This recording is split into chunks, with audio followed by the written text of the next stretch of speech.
Veliki pozdrav svima i dobrodošli na moj YouTube kanal. Danas pravimo ukusne tortilja zalogaje, pa ćemo odmah krenuti sa pripremom. Kao prvo napravit ćemo paradajz pelat. Tu sam stavio 200 ml paradajz pelata, po pola male kaškice soli i bibera i jedna čajna kašika origana.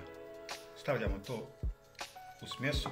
Tu sam pripremio 6 komada tortilja, prečnika 25 cm, pa krećemo sad sa pakovanjem tortilja.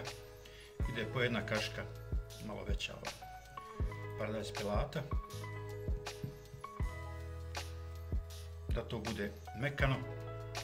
Tu sam pripremio još 400 grama edamera, ali ću vam sve sastojke kao i obično staviti u opisu videa. I sada stavljamo tanko isječenu salamu. Ja sam stavio ovdje pileća prsa i jednostavno umotamo. Odlažemo sa strane i postupak ponavljamo dok imamo tortilje na raspolaganju. Vi možete kombinirati razne salame, vrste salame. Tu sam uzeo goveđi suđuk, možemo pokušati da napravimo i od njega nešto, malo drugačiji ukus i ponovo znači motamo.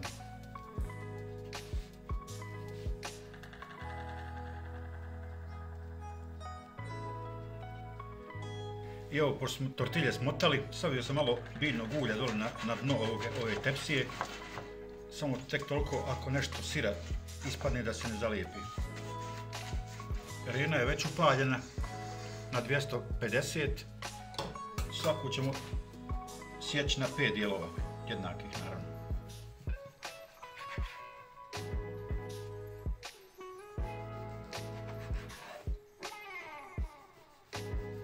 I naravno slažemo sad u tepsiju ove naše zalogaje.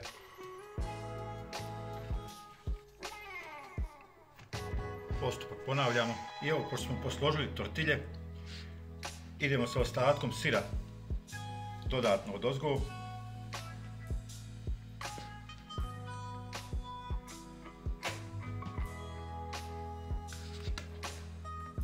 Malo mi je pelata još ostalo, pa ćemo ga samo ovako ovlaš odozgo još malo posuti. I naravno još jedan prstovat origana odozgo da upotpuni ukus. Kao što sam rekao, rerna je ugrijana na 250, idemo na pečenje.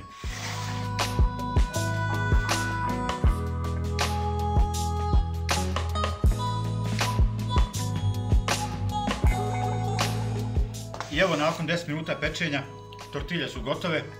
Sačekat ćemo samo par minuta da se ohladi, onda idemo da probamo šta smo napravili. I evo, pošto se malo ohladilo ove naše tortilje, da vidimo šta smo uradili, kako se fino sir odvaja, pogledajte. Ukusno, fenomenalno, miriše lijepo, iznutra isto pečeno, super izgleda. Evo, ako vam se ovaj video svidio, lajkujte ga, pretplatite na moj kanal. Sve vas srdačno pozdravljam, do narednog videa. Prijatno!